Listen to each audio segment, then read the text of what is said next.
Uradio je sve da ja budem sretan i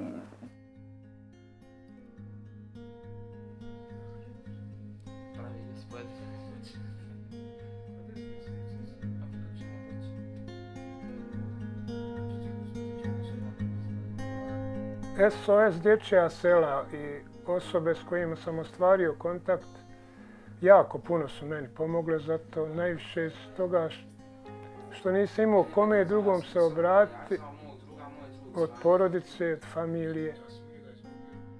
Tako da, zahvaljujući njima, puno sam lakše prebrodio bar to vrijeme u kojem smo imali kontakt.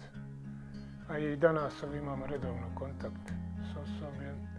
Tako da mi sin ide sad i na izlet, na Boračko jezero, na kamp, preko njih.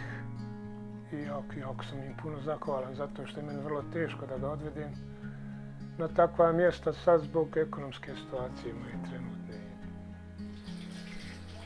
Sve je žrtvovo da bi meni dao da mogu da živim kao normalno dijete, da se ne osjećam ugroženo i da nisam baš toliko dosta drugačiji od druge djece.